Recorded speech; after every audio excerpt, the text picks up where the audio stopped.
Welcome back to another episode of The Sprout, where we are taking the time to highlight all of the ways that Richland is bringing innovation and redemption through education in our community. And one of those ways this week is through their Culinary Arts Institute. I am super excited to sit down and talk to Brian Tucker, who is the director of their Culinary Arts Institute, and see how it started and how much it has branched off and grown. And honestly, this one's going to be a joy for me because I feel like in a different life, I probably could have been a chef. I love food that much. So Brian, thank you for coming. Thank you for taking the time to come and talk to us about your passion. I would love for you to introduce yourself. Mm-hmm. And maybe tell us where you come from. Yeah, perfect.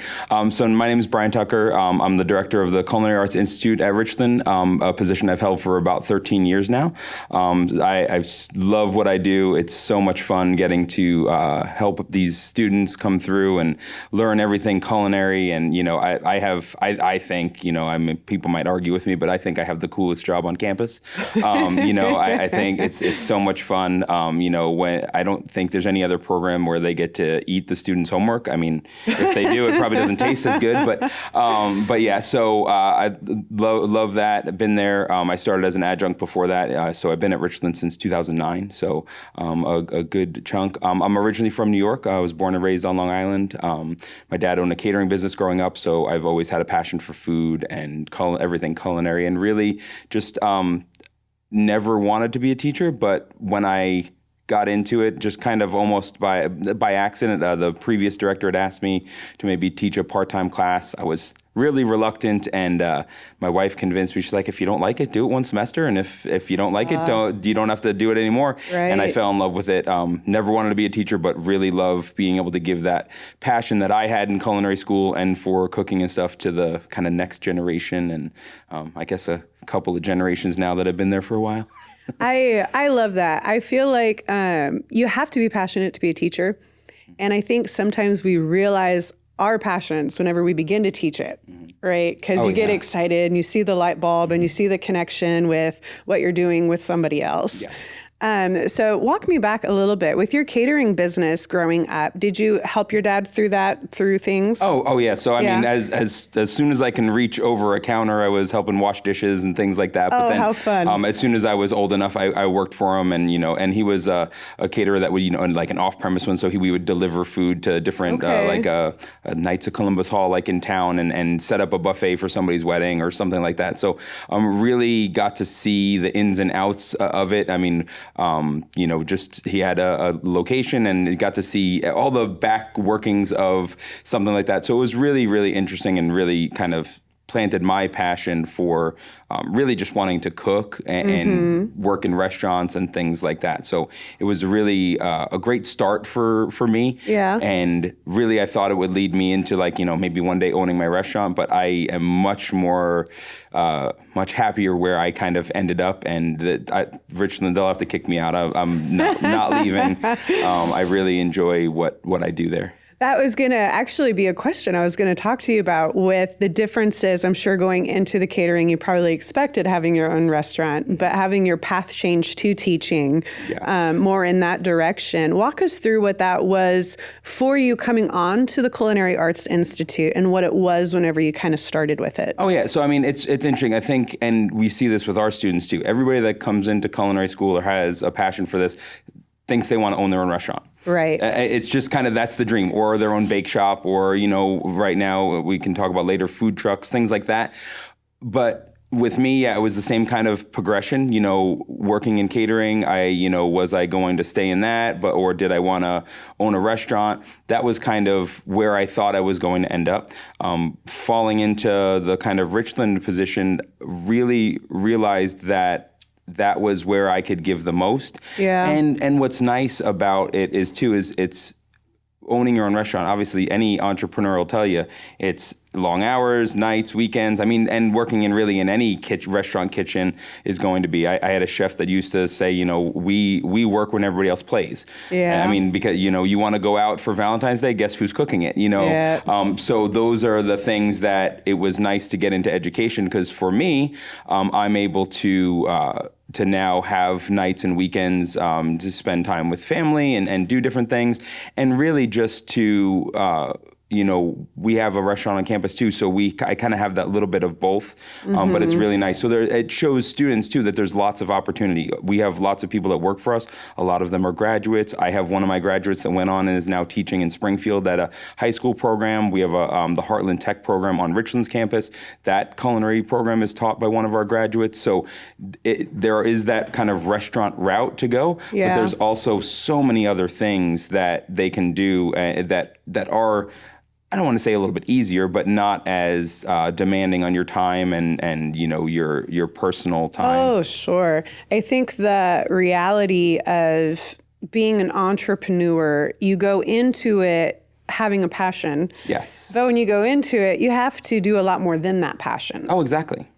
And so I think that you described that really well. It sounds like you're able to stick in the lane with your passion, but you don't have to wear all the other hats of figuring out all of the other stuff that comes along with it sometimes. Oh, exactly. Because, the students come in and they and as everybody does, they change their mind halfway through, well, it's like, oh, this is what I really wanted to do in the field, but no, maybe I want to kind of pivot or anything like that. So that becomes a little bit of the challenge too, because when the students come to us first, we have to explain that this is a challenging industry. Nights, weekends, hot kitchens, sharp things. It's not the easiest. You really have to have a passion for it to really want to do it. But we also don't want to scare them all away on day one either. So we need to be realistic, but also show them that yes, there's some awesome jobs out there in restaurants. We have one of our graduates that was working in a 3 Michelin star restaurant up in Alinea in Chicago.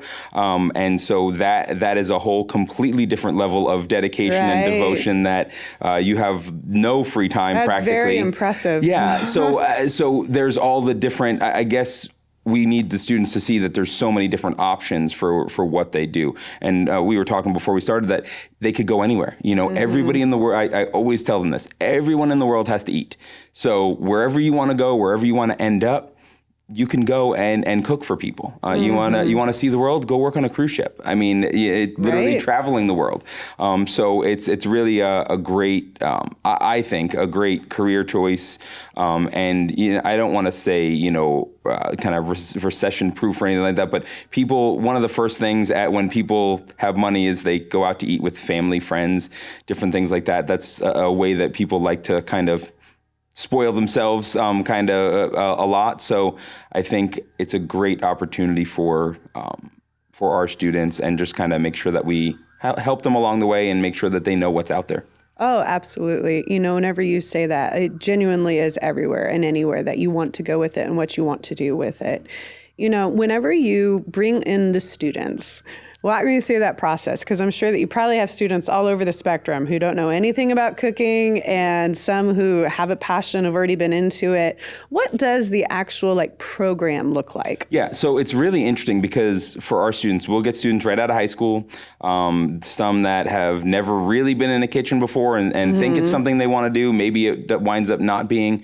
We also have students, I had 2 students in my classes that turned 70 while they were in my program. Oh, really? They retired and just decided that's what they wanted to do. I've completed the whole entire program, went through and, got a degree. They had already had degrees from wherever, but just kind of wanted to do it for fun. So we stress that when you come in, regardless of kind of where you have began, we really start them from the beginning, because, there's always a bunch of different ways, but culinary schools are typically teaching classical French techniques and, how to think in a kitchen and things. So they might come in with some bad habits or things like that. So we really try to stress to them to let's kind of reset and kind of this is the way. You might know a way to do it, and it might even be a better way for you, but we really want you to start out doing it this way, and there's a reason why we teach you this way.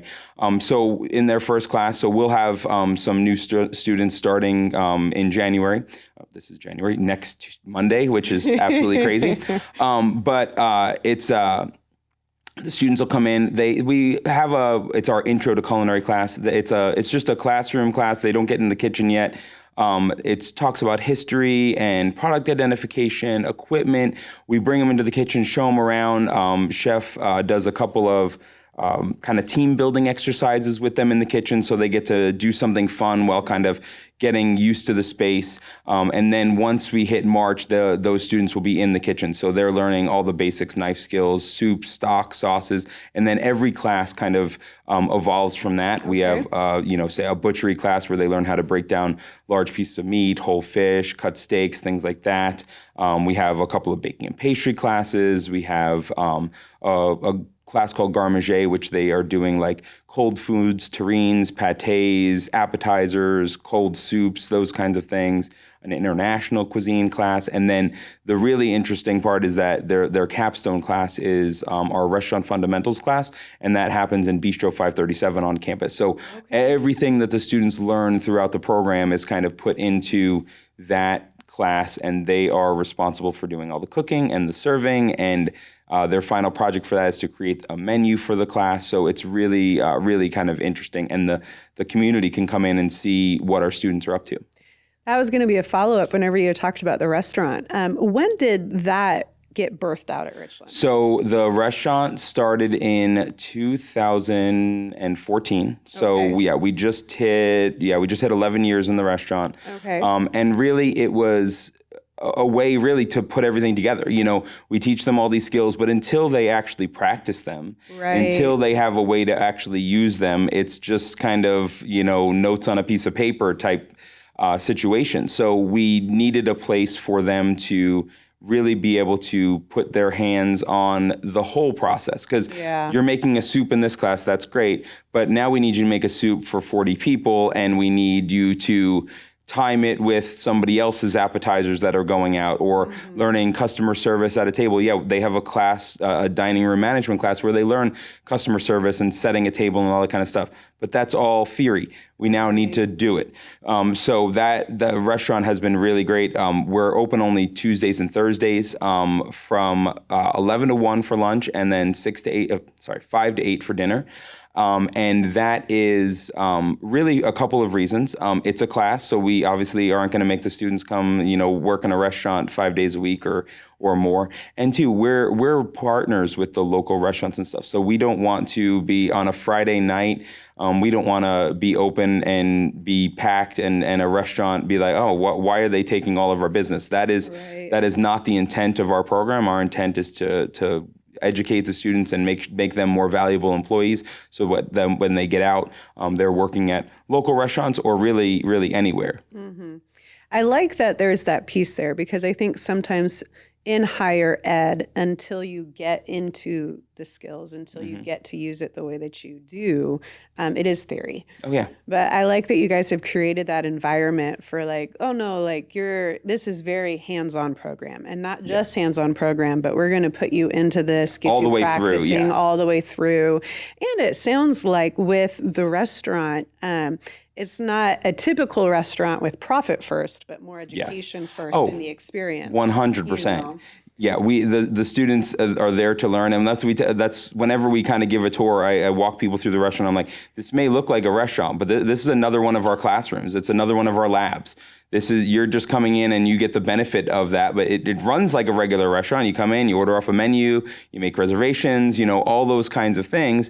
But it's really puts that, because a lot of schools, and we used to have students do an internship. Yeah. Well, internships are great, but we really don't dictate what they learn. They could have my student peeling potatoes in the corner for 4 weeks, and we don't really have control over that. So now we know kind of how we're putting all of that together for them at the end. So, with your program, does it follow? You had mentioned a degree. How long is the program start to finish? So we have a 2-year associate degree program. It is an associate. Yeah. Okay. And so what's nice about that too, it can be done in 2 years, but at a community college, that's what I really like about it. People can go at their own pace. So we have people that work full time or have families that they take care of. So they take as long as they need. They take as many classes as they want at a time, and we can kind of tailor to kind of their needs, which is really a benefit of Richland and the community community college model. And then we have some lower certificates too. So if a student's pursuing the associate's degree, they would get 4 different certificates on their way up to the degree. So they could really stop at any one of those places. I see. And so if they just want some extra workplace skills to get out and they don't have any aspiration of really, I don't want to run a kitchen, I just want to do my little thing and get paid and that's it.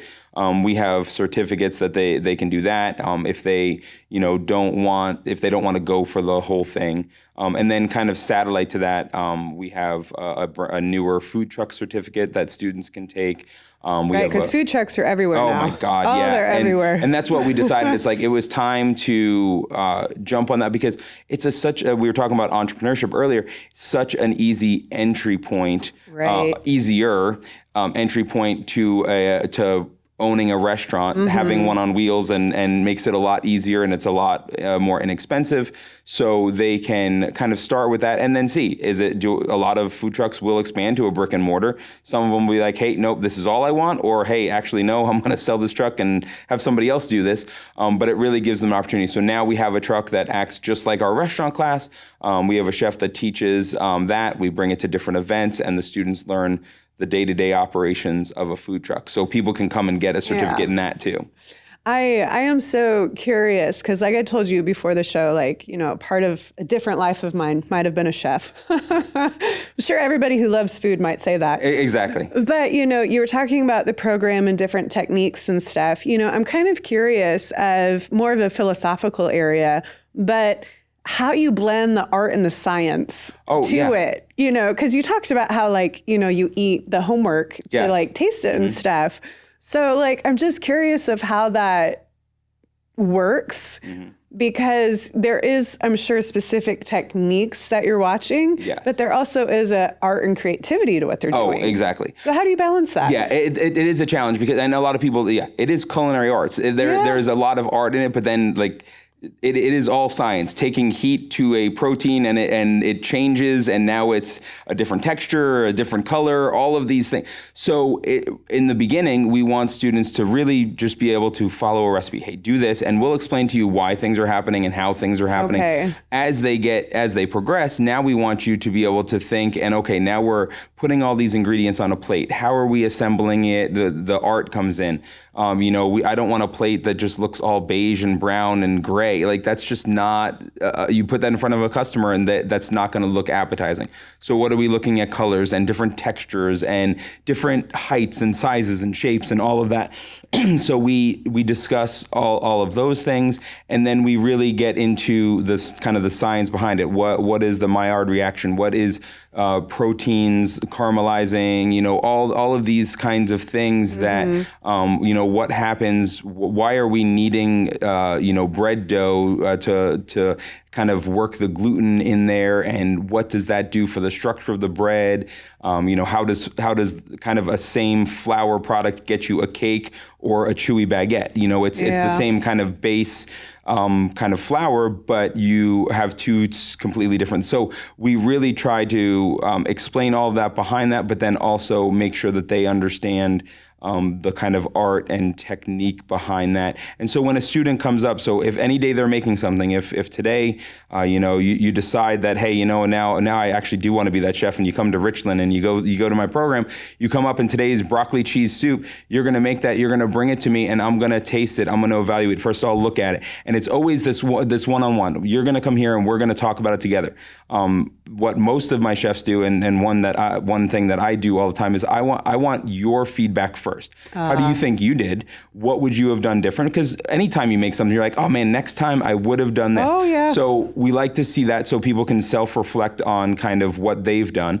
Then we give our feedback of, okay, hey, I always tell them, whatever you bring to me should be like I'm sitting in your restaurant. So the soup wasn't hot enough, things like that. They need to consider all of that things. We don't put hot soup in a cold bowl because it's going to chill. So we warm the bowl before we put the hot soup in it. Okay. All of those things. So was it's a wonderful technique. I'm taking notes. Yes, exactly. And it's a hot food, hot plates. That's what we always tell them. So we're looking at it, and it's a challenge because it is subjective. It is my taste, what I think. Right. Now I know what techniques should have led to this and all of that. One of the biggest challenges that students have is salt content.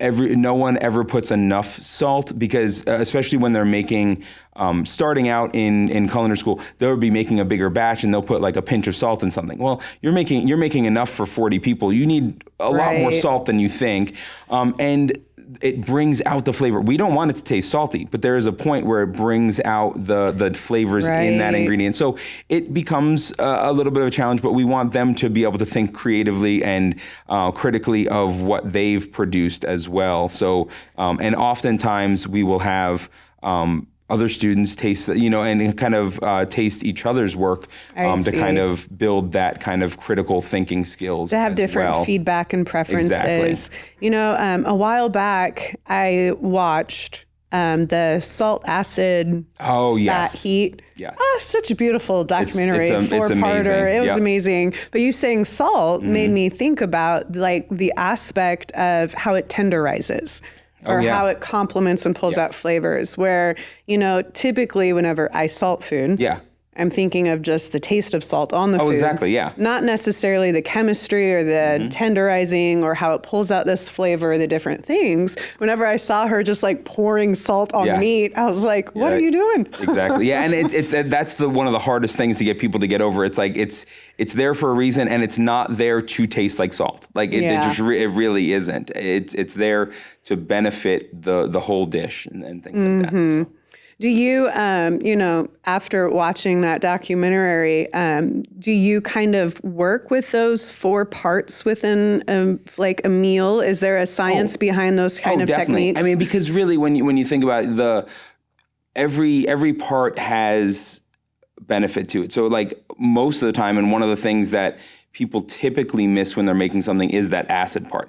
A little bit of like lemon juice or a little bit of vinegar or something sometimes just will bring out the flavors in something. So a lot of time we try to make sure that anything you eat is well balanced, So taking all of those aspects and making sure that you can come up with something balanced at the end and tasting, it's like one of the times whenever people taste something, they're like, oh, it's missing something.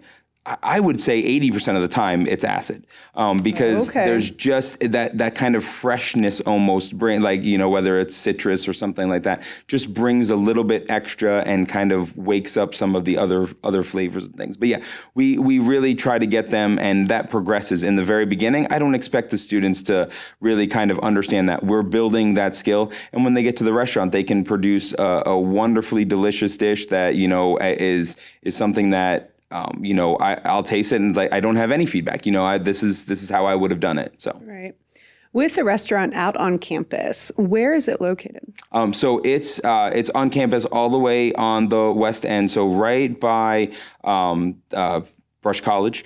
So where all the big semis park, that's where we are. So we have our own door. It's called Bistro 537, and you can just come right in. People can make reservations. You can also come right in, but sometimes we do get full, and I hate for people to drive all the way out to Richland because we're not necessarily on the way to anything. I'd hate for them to drive all the way out there and then us not have. So we do recommend reservations, but if you're in the area, please stop by. It's a great opportunity to see what the students are doing. Our food truck runs obviously during the nicer months. We'll probably, who knows what this weather will do, but the plan is to open sometime in March. And then we run through into the fall, and we go to different events. We'll be, at the Devon a few times and various places around town. So even if people would be interested in catering or bringing your food truck to an event, is that something that you guys do as well? Yeah. So yes, we do bring the food truck. We're very selective, just because we do have a limited amount of time that we do run it. Again, the restaurant and the food truck are not full-time 7-day-a-week operations. So it's just a part of the program for the students. So a lot of times, yes, we will. We were up at a farm in Maroa before the end of last season, feeding a bunch of farmers during harvest and things like that. So things that make sense for us. And as far as catering, kind of the same thing. We always partner with Northeast Community Fund and do the Farm to Fund dinner downtown on Merchant Street. But we typically don't do.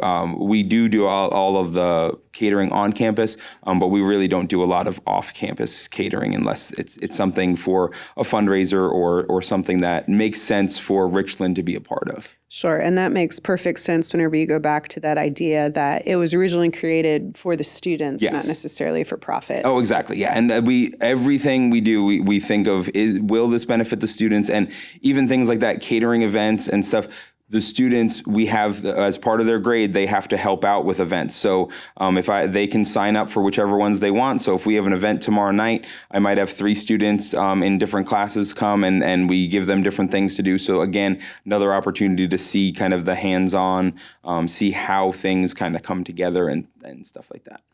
Well, I love having a resource like that here in the area. I think it's phenomenal that you guys have grown to food trucks and restaurants and all of this like hands-on experience.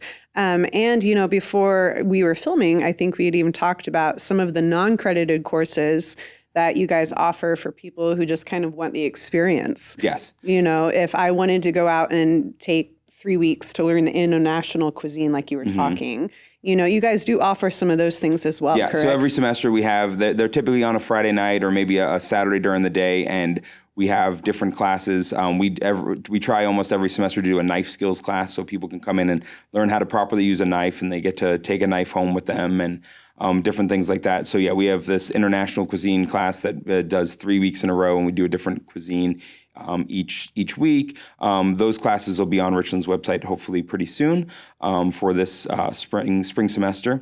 I know we're doing a French pastry one on a Saturday and different things like that. So it's a nice way to get people some extra skill, have fun, you know, come out with some friends or, you know, and do learn a skill for the night and get to try some good food. But then it gets people out in our space and they see what we're doing, and we get to talk about the restaurant and all that kind of stuff. So any opportunity that we have to get people into our space is always what we want. Absolutely. Now, I would love for you to also talk about, I know within your guys' programs, you guys have opportunity to travel. And what does that look like? And what is that experience? So that's a really awesome opportunity. Again, when I got into this, I didn't realize I'd be able to take students kind of around the world. So we have kind of an international program. Every summer, we're going to a different location. It's a class that the students can take. They sign up for it.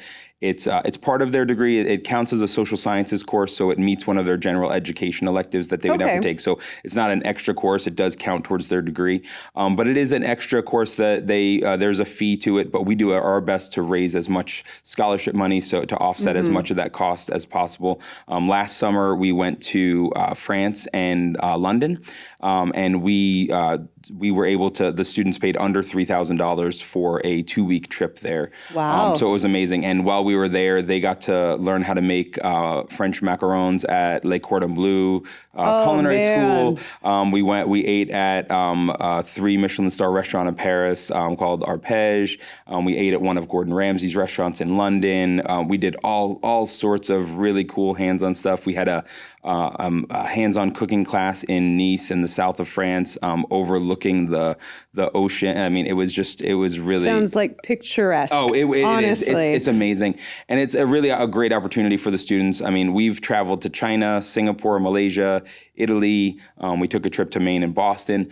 And one of my favorite parts about it is that we've had students every time that a couple of them have never been on a plane before. A couple of them have never seen the ocean before. I mean, we're in Italy having a seafood dinner, looking out at the Adriatic Sea, and some people that's their first experience seeing water like that. I mean, it's just it's an experience that the students, they don't realize what they're getting out of it. It's a fun trip, and they get to do hands-on cooking but just being in a different area, people speaking different languages, a different culture, cuisine, they get so much more out of that. So as that class, they're doing daily journals. They have to write a paper when they get back. And leading up to us leaving, we have a class to just kind of talk about what to expect and maybe the history of the region and things like that. So it's a really great opportunity. Sign me up for that one too. Yeah, and we do take community members too. So every time we're going, there's always some community members, and they always comment on how awesome it is to watch the kind of students experience kind of what they are doing. Do you guys have then colleges you partner with over there? Because I mean, I'm sure since it is for a class, they would have instructional classes or things that you guys are partaking in, or is it more for the experience? It depends on the place. Okay. When we went to China the first time, I went with the students to China in 2013, so quite a while ago, but we partnered with another community college in Hong Kong, and they kind of set up everything, and yes, we had kind of more formalized education stuff, but say on this trip to France, it's more culture, cuisine, so we set up different cooking classes. There's no necessary partnership, but Italy, the reason why we've gone 4 times already, and we'll be going back not this summer, but the following summer, we partner with a school over there that does a really amazing job with kind of setting up this whole program. So they actually spend both weeks that we're there, they're actually doing Italian lesson classes and, learning the language and all of that kind of stuff. So we have, it's a little bit more structured on that one because we have a good partner. But again, really just try to fit in what really makes sense and a combination of culture and cuisine because it's all tied together. Oh, for sure. Even what you were saying of the first time being on an airplane. I mean, besides that, just the exposure to other cultures. Oh, it's amazing. I mean, I remember the very first time I went internationally, and it was mind-blowing. Oh, yeah. Just actually standing and being in, hearing the different languages, all the different things. I mean, that in itself, just the exposure is phenomenal. But you're tying that into the cuisine and the history and the stuff. I mean, that's life-changing. Oh, it is. Whether, it really is. They open up a restaurant someday or not, that's broadening who they are. Oh, exactly. Yeah, it's amazing. And seeing different techniques and things. I mean, how many people can say that you made macarons at Le Cordon Bleu? I mean, it's just an amazing opportunity for the students that I'm very glad that we're able to provide just because it's another great thing that we do for our students in our program. And is that every summer? Yes, we do something every summer. So we try to rotate. We do like an international, domestic, and then our Italy trip is kind of in that rotation as well. And what's coming up this summer? So this summer we're going to go to California. So we'll start up in Napa and work our way down. And then next summer, the following summer, we'll be going to Italy. And then after that, I think we're doing Japan. So it should be really, really exciting. And like I said, most of our trips are open to the public, but obviously students get first crack, our graduates get second, and then any space that we have left over, we're more than happy to take people with us to experience some of this. As we wrap up here, I always like to leave people with some sort of resource or connection. What would you encourage or tell someone who has a passion or thinks they might have a passion for this area? Oh, definitely. I mean, what I would say is really just come out and see me. Come to the restaurant, come for dinner, come for lunch. I'll gladly come over, talk to you. We show people around, and then I can walk them through the program. We can sit down and have a more formal meeting about what the program entails and how you would go about getting in there. But even if it's something you're just thinking of, stop out and be more than happy to show you around, kind of see what we do. Most of the time we have classes going on. You can see what the students are up to and all that kind of stuff because it really is an awesome opportunity for students to just kind of just see what we're up to. Well, I'm excited. I have seen the restaurant, but I personally have not been out there yet. And I'm taking notes now. And I'm going to come because I'm so excited to experience some of this stuff. You know what I mean? So can you also remind the audience of when that restaurant is open? Yep. So we are open Tuesdays and Thursdays from 11 to 1 for lunch and then 5 to 8 for dinner, just those 2 days. But we will reopen for the semester. We close those semester breaks and things. We'll be reopened for the semester on the 22nd of January. And we have a brand new menu. So it's really, really awesome to see. If you come after spring break, middle of March, that will actually be the students' final project. So they will be they start class on Tuesday, and when they get to spring break, they take over, and it will be all of theirs. And They have to plan, they have to order, they have to do all those things. They'll tell me to order stuff. If they forget, I might still order it, but I might not tell them I ordered it and make them sweat a little bit. I won't let them crash and You're burn. a good but teacher. Yes, but again, they all of those aspects are. It's not just the food doesn't just magically show up. Right. They need to learn all that stuff. So, but no, please come out and see what our students are up to. We have a Facebook page for both. Well, actually, for the program and for our restaurant Bistro 537 and our food truck Bistro to Go. The two restaurant and food truck Facebook pages always have our upcoming events, what we're up to, current menus, all of that kind of stuff. And any questions, people can always reach out to me. It's easy. Chef Tucker at richland.edu. And they can just shoot me an email or just stop out and see us. We'd love to have everybody. All right. Well, thank you so much for coming down. Thank you. I took all my notes, and I'm going to go home and experiment with salt now and Perfect. probably sign up for class. Awesome. Thank Look you forward so to much. it.